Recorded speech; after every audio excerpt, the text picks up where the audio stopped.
being here this morning. I'm Carrie Dillard. I'm the Programs and Public Policy Director at the Chamber. I want to say welcome to our first seminar of the month. It's part of our Small Business Seminar Series, brought to you by FMB Bank and Payroll Vault. We have a lot of seminars planned this month, 5 weeks of them, on varying topics, including AI, disaster preparedness planning like today, but also scaling your team and how to build upon the resources that you already have as small businesses. We thank you for joining us. This is a really great program because thanks to our sponsors, we're able to offer these seminars at no cost to small businesses, which is very special. We know that your time and your money are very valuable when you own a small business, and we love to offer these resources to you in the month of May for Small Business Month. I want to bring up our sponsors to say a few words. Phil Domke from Payroll Vault. Let's let you start first.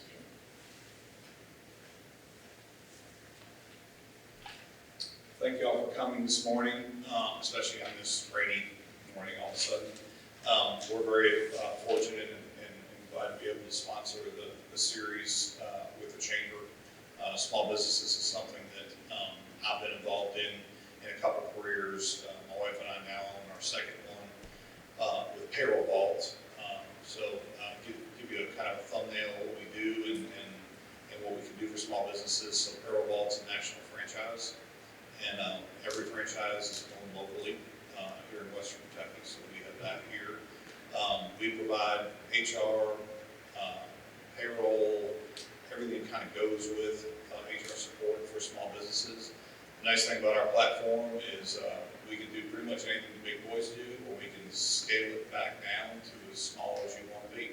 I mean, I've got people that text me hours or processor hours every week, and then I've got companies that have 60, 70 employees that use a big portion of our suite of products. So I'm very excited to be part of this series. I'm really excited to listen to FMB Bank because I started my banking career before I retired in Mayfield, kind of down the street from FMB Bank, the old FMB Bank, back when Frederick Bloom was president. So that'll date me really bad. But my dad, until he passed, lived in Mayfield and was there for a tornado, so I'm interested in what they have to say. But thank you all for letting us be a part of it. Thank you, Bill. And I'm going to bring up Ike Nichols, FMB Market President.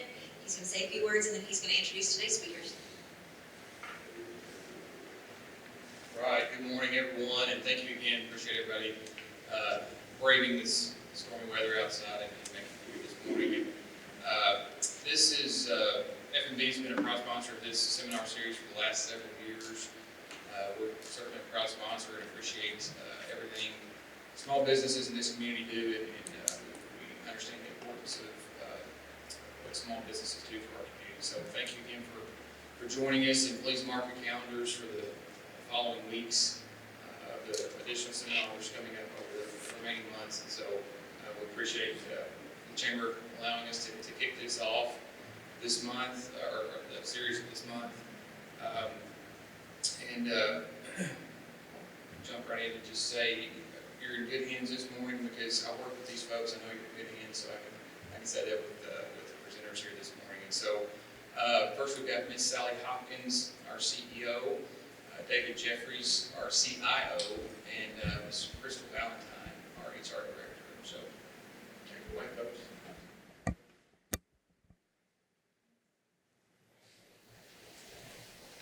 Good morning. Good morning.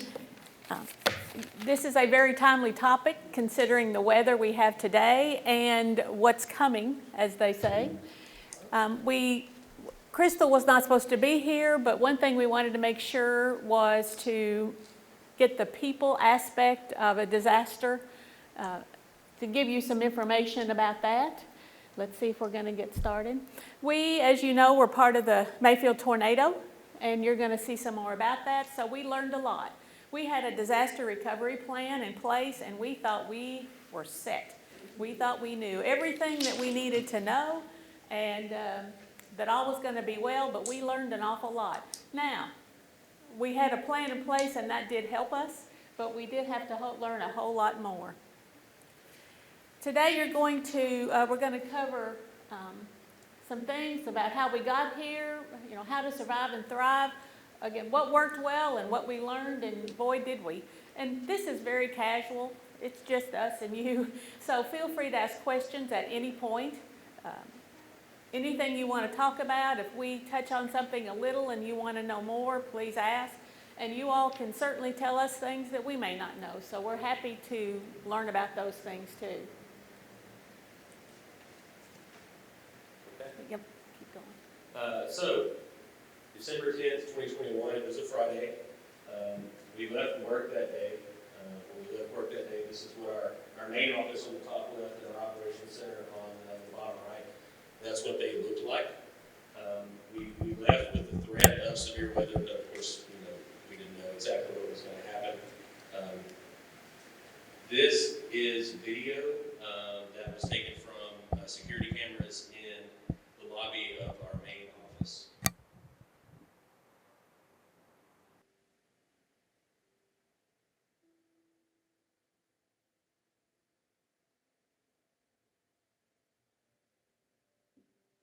you can see it's about 9:28 p.m.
So on December 11th, this is what those same buildings look like the following morning. I actually, my phone started blowing up about 10 o'clock that night on the Friday that I heard everything from the roof was gone to the building was completely gone. I actually drove, I lived in Murray at the time, I actually drove to Mayfield probably about 11 o'clock that night and got downtown to see the building.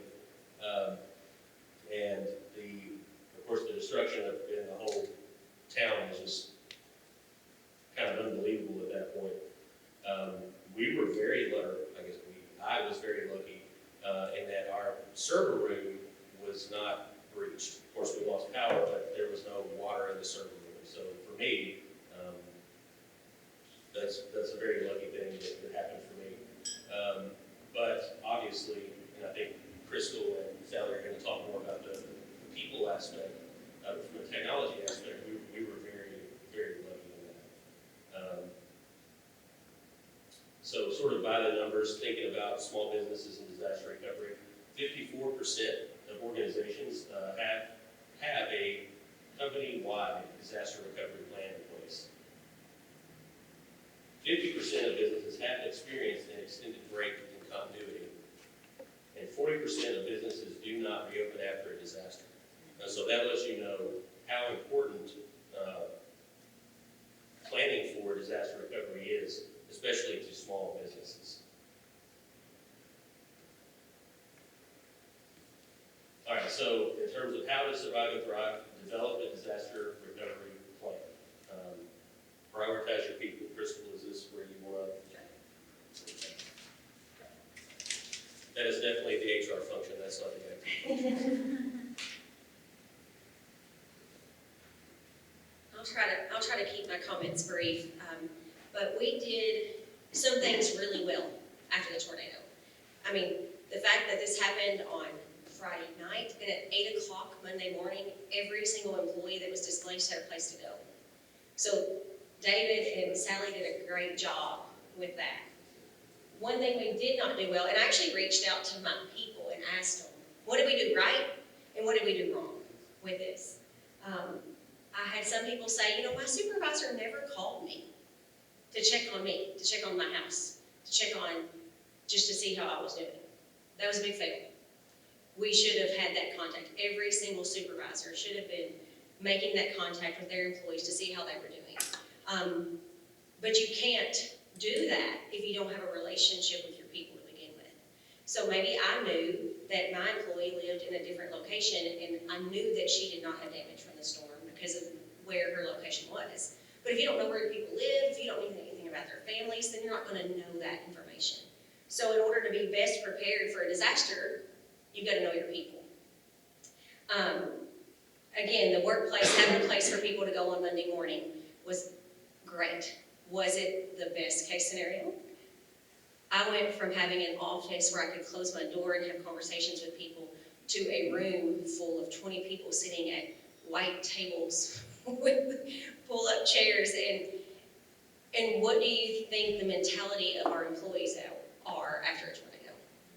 They needed to talk to people. And it was really hard for me to be able to have those conversations because we had no privacy. We had nowhere to have those conversations or to listen and talk to people. So that was a difficult part of it. It just so happens that we were scheduled to have our Christmas party the night after the tornado. And so we were like, well, we're not really in the mood to party. But it was a place that our employees could go and have electricity and have a nice hot meal. And so we did that. Saturday morning, several of us were at the bank cleaning it out, moving things, getting things set up. But Saturday night, we all met here at Paducah at Walker Hall. We had a nice hot meal. We said, don't worry about dressing up, which a lot of people didn't even have showers at their home at that time. But they were able to come and have a nice hot meal, and we were able to have a communication about what do we do on Monday morning. Okay, you tellers, you're going to go to this office. These folks are going to go to this office. And so that was a big part of it. People needed to know what was going to happen. And were they going to have a job? We did not lay anyone off. We did not terminate anyone's employment as a result of the tornado. We had 51 people displaced, I think is what the number, not 51. Yes, yeah, 51 was the amount of employees that we had displaced, but they all had a place to go on Monday morning. Another thing that I would recommend that an employee brought out to me is that in the community where the tornado happened, everybody's schedules were different. So we had an employee whose husband worked in an industry that was helping with the recovery. So we had to be flexible with our schedules to make sure that they could meet the needs of their families too. And she said that was something that if we had not been able to do that for her, she probably would have had to quit her job so that her husband could do his job and she could be at home with the children. So we learned a lot of that as we went to just make sure that we were being flexible, make sure we were checking in on people. But I think for the first few weeks, we got lost in just making sure we were still going. And we did not do the best job of checking in with our people. And then we found out that we were not really taking care of their mental health needs during that time. So then we started trying to do things to help with that, checking in more regularly, buying a lot of lunch. That's what I asked some of my fellow bankers across the country, what have you done in situations where you've had disaster? And he goes, you buy a lot of food. I mean, that's just a good way to take care of your people, is just buy them food. Well, what happens if you're at a busy branch and you order pizza? Somebody gets it when it's hot, but other people get it when it's cold. So one of the feedback we had was, you know, we appreciate the pizza, but if you would just give us like a gift card to run to Wendy's, we can at least get out of this building for a few minutes and we can get lunch and get it hot. So that was another thing that we learned through the process of just giving them some gift cards so that they could go and get that lunch and get away from the office for a little while. Another thing that I did not even know about this until I started asking the employees about feedback. Our call center used to be in a space where they had a little more privacy as well. The first few weeks, they couldn't hear customers on the phone because they were in a room with 20 people, everybody talking. People needed to talk during that time frame. So I think we can all vouch for that it was a very loud environment for a few months. So you just have to kind of pay attention to what your employees need. So what we did well, we had a workplace. We did not lay off anyone or terminate. We kept our Christmas party so that we could communicate with people. We made sure, now this is what we did do really well. We made sure their personal needs were met. So we had one employee that totally lost their home, completely. We had another employee that didn't completely lose their home, but they couldn't live in it for 3 months. We had another one who completely lost her garage and it just ripped the garage right off her house. So we made sure those employees were taken care of. We had resources from Kentucky Bankers Association and other places that helped meet those needs. Those families had Christmas, we made sure of that. And so that part we did really well. It was the work environment that we didn't really pay as much attention to as we should have. We were very flexible with our employees so that they could get through that time frame. We did not, our Mayfield South office, Mayfield South and Mayfield Main were our two busiest offices in our entire company. So when you take the two busiest offices and you merge them together, and you're the only place that people can go in this town where there's been devastation, that was really hard. It was a really hard environment to also merge two different personality branches, two different branch managers, two different lead tellers. It was a very, very hard environment. We should have made it to where they could have had more downtime, longer lunches, time to just get out and get away. And we've learned our lesson. And hopefully we never have to go through it again, but if we do feel like we have learned some things along the way. I found a resource for you. The Red Cross has a great resource on their website, and it says Be Red Cross Ready, and it talks about emotional health after disaster. So I encourage you to look that up. It has some handouts with little check marks to make sure you're taking care of the needs of your employees on that. Any questions about the employee side of it after a disaster? Okay, I'll turn it back over to you all.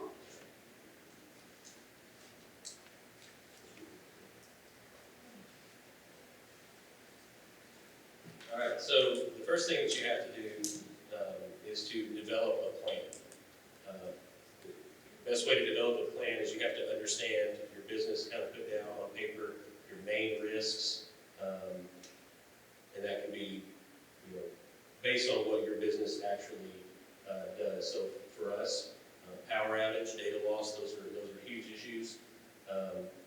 We have branches in several locations around the area, so for us, even regional issues can cause problems for us. And you need to rate your processes, what is critical, what's essential, what's not essential, so that you know if something happens, what is the first thing that I need to do. You need to understand your team members and their roles. You need to assign roles for those people in an emergency so that they understand, without communication, what they need to focus on in a disaster event. You want to have a simple step-by-step guide for what to do during a crisis that those people have on hand with them. You need to keep your plan up to date. You need to review it regularly, and especially as your business changes. And I think Sally is our insurance person. Review your coverage annually to make sure that your business is covered as it should be. Let me talk about insurance just a minute before we go on. I know you wanted to touch on that. I do, because this is a big deal. We were very lucky on our insurance. We had replacement insurance, and then we had I don't think it's called an umbrella, but we also had an umbrella policy. So we were well covered to replace our two main buildings, one which is built and one which is under construction. But I would say, and I have no statistics for this, but there are several businesses, small businesses in Mayfield that will never reopen. And I really think that the primary reason is they had enough insurance to maybe pay off any debts that they had, or to, cover the basics, but they do not have enough insurance. They did not have enough insurance to restock their inventory, to rebuild their building back, and to get back in business. Insurance is key. If you need to talk to your insurance person as soon as you can to make sure you have enough coverage. It can't be just enough for part of it. I mean, you have to think, what if I'm totally wiped out? Yes, insurance is expensive. I don't disagree. But if you can't get back in business, and what this whole thing that we're talking about is getting you all back in business. What do I have to do to get back in business? What can I plan for now to get me back in business if everything is totally wiped out? With a fire, it's the same thing with a fire. If you were totally gone, could you get back in business? Insurance is a key to that for your inventory and your building as far as replacement costs go. Click.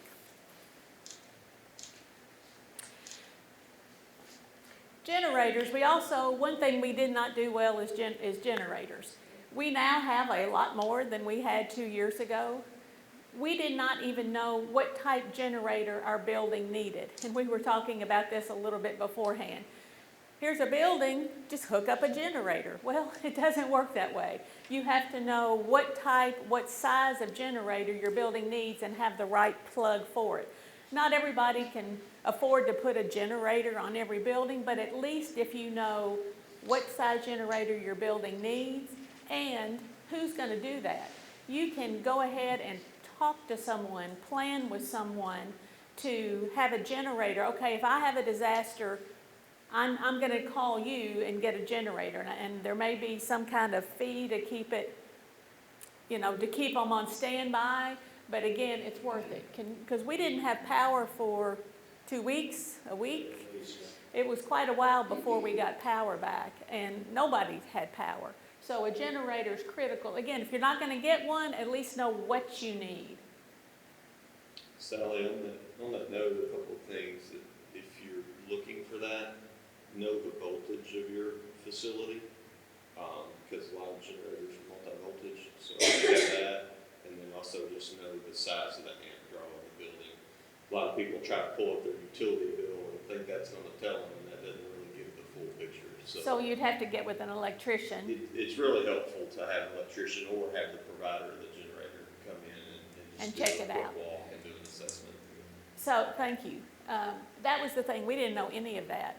And that day when we were trying to get one at our south office, everybody who needed to know that was busy just trying to deal with the disaster. So that was one lesson we truly learned.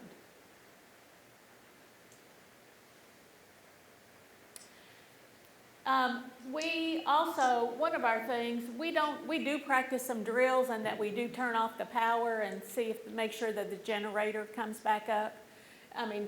That's important now that we do have a generator. But we did, the 2 buildings that had generators were the 2 buildings that we lost. So again, we learned we need to spread the generator love around just a little bit more. But people do have jobs that we do. We also, and I think it's actually later in the presentation, but during the ice storm, some of you may have been around during the ice storm where everybody lost power, and we also lost cell service.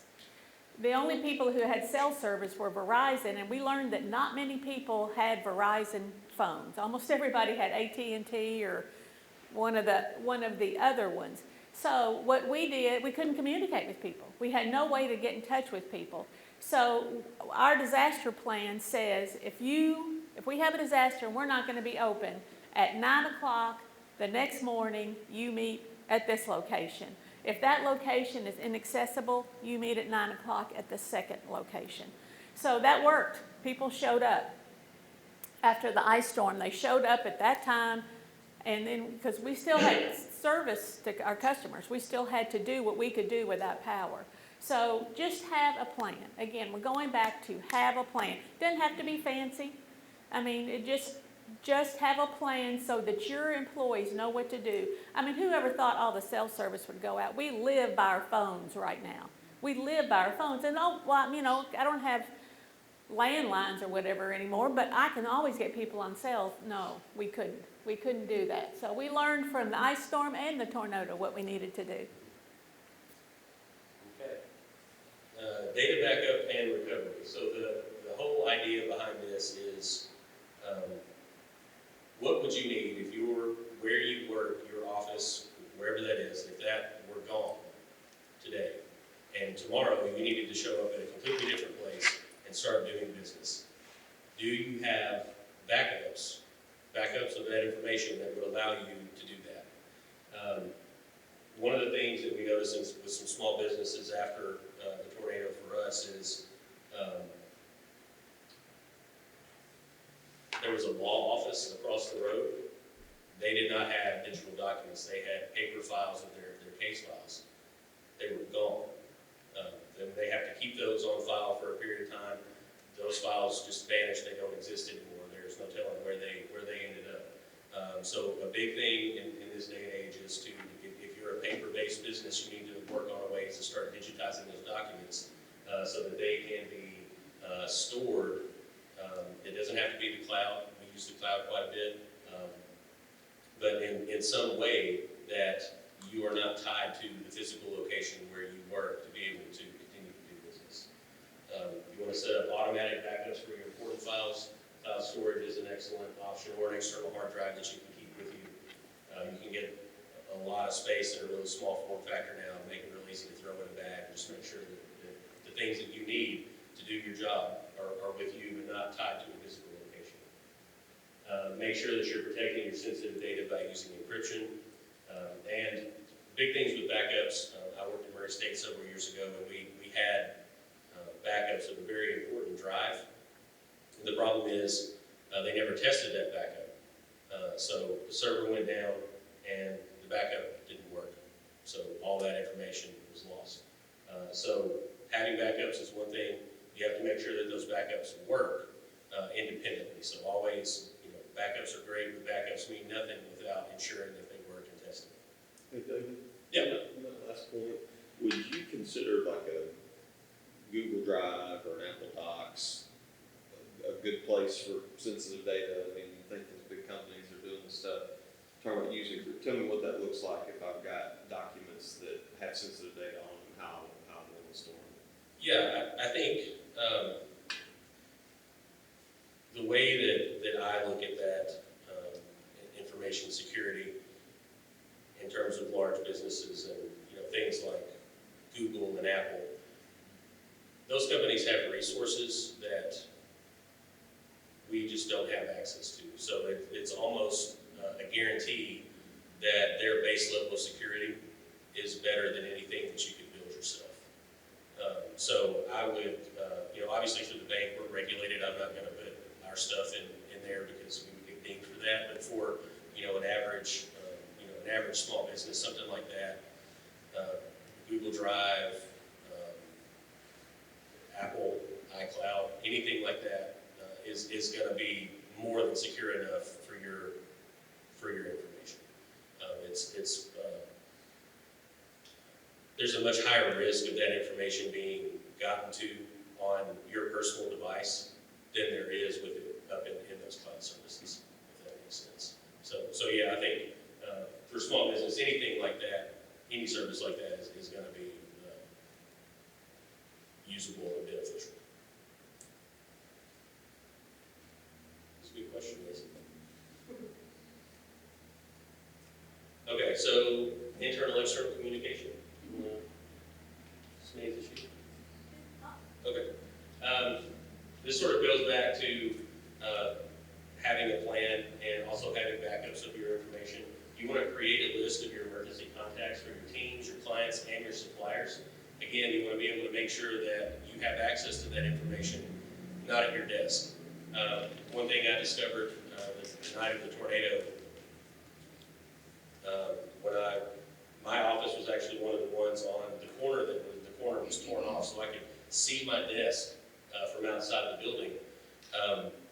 The server room key was in my desk, so I couldn't get into the server room until somebody else with a master key came there because I could not access my key. Well, you never think, okay, if I put my key in my desk drawer for the server room, it's always going to be there. That's not always the case. So contacts, make sure that you have access to those numbers and information in a variety of ways so that it's not tied to a physical location. And as Sally just mentioned, you want to have multiple ways to communicate with people because you're not always going to be able to rely on cell phone service or text. And make sure that your people know which, sort of what the call tree looks like, who they can expect to hear from, and when.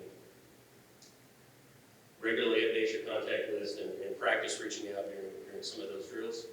And as Sally said earlier, what are you going to do if there's no cell service? I think we have a story about the high storm. Well, we already did that. Talked about Yep, we already talked about that. external partnerships. Yes. External partnerships are critical. if you saw that next day after the tornado, actually it was late that day, that all our windows were already boarded up. That only happened because of our partnership with A&K Construction. They were there as early as I was before dawn the next morning because they have done an awful lot of work. They built a lot of buildings for us. We just have a good partnership. But they were there with big, strong construction people to help clear so we could even get in our building. And then we said, can you board our windows? And they said, we will. And they boarded, they had plywood and they had bucket trucks and they got our windows boarded. We needed security. We still had safe deposit boxes in the building. We still had cash in our vault. We still had, things that people would want to get in our building and get. So we had to secure our building. Another partnership was our equipment people.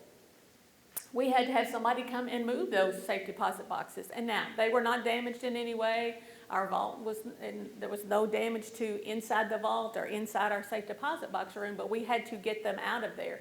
The longer the building sat, the wetter it got. We had rain the days after. It got moldy, it got nasty, and we had to get those things out of there. So our equipment people, who are busy people, put us at the top, and they were there within about 3 days to come and start moving the things that we needed to get out of the building.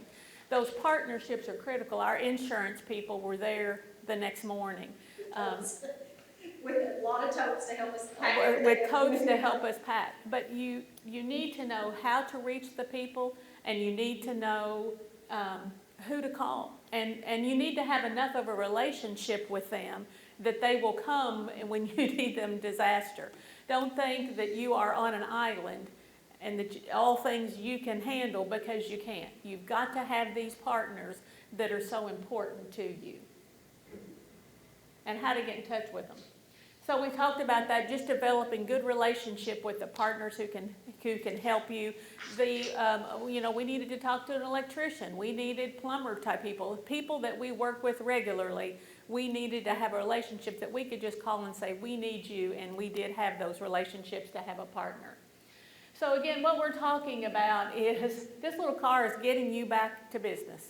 That's what this is all about, developing a plan so if there is some kind of disaster, it gets you back to business. So we talked about prioritizing your people, and your customers are your people too. It's your employees, but it's your customers that go, oh, but I count on you for this product, or I count on you for this service. So you have to connect with them. You may have to help some customer with whatever they need while you're still trying to get your disaster, but you want to take care of them because you have those relationships with your customers. Train and test your plan. David was talking about if you have backups, that's great, but you've got to test and make sure that they work. If they don't, they're not any good to you. The backup and recovery, that's all David and his data. He was there at dawn that next day getting those servers out and went and put them in our Lone Oak office, so that our other offices could get up and run. That was a great thing. Thank you, David. Well, thank you for every day for that. We talked about communication, so important. We put some stuff out on media. One thing we did not have, and we do now, we didn't have a way to mass reach our customers. We had not done newsletters or those kind of things until recently. So we did not have other than, Facebook when we could get power and that kind of thing, but we didn't have like a newsletter or a mass communication way. We do have that in place now. We wish that we did. That was something we needed, a way to reach our customers, just mass blast, and we did not do that, so we did learn from that. And we talked about the partnerships and how important that is. So that is all that we have. We're happy to answer any questions. The point is just to know what you're going to do, what you're going to do next. The goal is to get you back in business, to go from no to all so that you're back running. We still have our operations people in a temporary location. They will be till probably the end of this year, but we have moved back in our main office. Everybody has been flexible. Everybody has understood. There's a lot of businesses in town that are in alternate places temporarily, and they're still working to get back. And so you can learn, you can do a lot with less. You can still do a lot with less. But the point is, how do I get back in business? Let me think through the steps that you need and just put a plan. And it can be simple. You can have 2 pages of, these are the steps, these are the people I would call, this is how I need to work. As David talked about, decide the most critical things. What are the most critical things I have to have, then the next, and then the next. How can I get those critical things up and running immediately? I hope we don't need it the next 2 days. They act like the weather's going to be pretty nasty, but now you all know what to do. Does anybody have any other questions? Anybody have any questions specific to your business? Curious, can you speak about your small business customers, on what things you wish your small business customers had done differently? So, I've heard from a lot of small businesses in Mayfield that they might not have had digital copies of their tax returns. Maybe they only had one laptop that was signed into QuickBooks against them. What kind of, anecdotal information like that do you all have from your customers about things that they could have done differently to be more prepared, specifically with their financial life? Well, I think it goes back to redundancy, and if there had been things that were saved in a different location or in the cloud or something like that, I think that is probably what it is. And I will say my favorite word these days, insurance again. If a lot of the small businesses did not have enough coverage. They just did not. They did not have enough to get back in business. And that is just really important. Unless you just have mass quantities of cash sitting over here just getting dusty and that you need to be able to pull out. But most small businesses did not. But I think, again, the redundancy of put it somewhere else. We had a lot of people who work on laptops, and they are required to take them home every night with them so that they can work off-site. And that's really what made an awful lot of difference. One of our main people had not taken it home that night, and she was one of those ones with David's office that blew away, and it was gone. She will never live that down. She will never live that down. Jessica Tucker. Yeah. She wasn't the only one, I don't think, was she? No, there were several. She was the main one. She's our controller, and it would have helped if she had, but, again, I can't wait to tell her I got to call her out.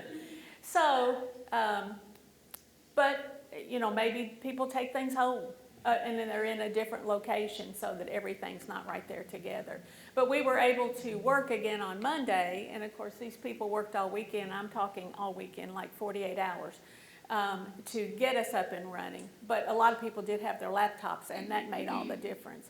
So to have QuickBooks on one computer, you really need it on redundancy for everything. That's something I'll say too. During the tornado, not the tornado, but the ice storm, we learned this. We used to have a payroll company that was on one computer. The software was installed on one computer. And after that, I literally went to CSI's lobby and processed payroll from their lobby because we didn't have any power for me to process payroll from the main office. So immediately following the ice storm, we switched to a cloud-based payroll system so that we never had to worry about that again. So, and I'm sure he can help you with that. And I'll share a couple things.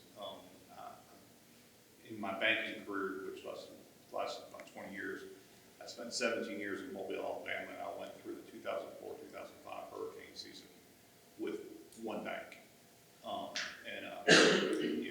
At that point, cloud-based storage was just evolving. It was not as mainstream as today. We're fortunate in our business for disaster recovery that we are completely cloud-based. I talk with several of my customers and so forth, and they say, well, what are you going to do? I said, basically, as long as I've got my laptop and a car, within about 3 hours, I can be operational because I just have to drive out. It goes somewhere else. The other thing I was going to ask you, did any of your business customers have and utilize business interruption insurance? We did, and some And did. how effective was that? Yeah, wonderful.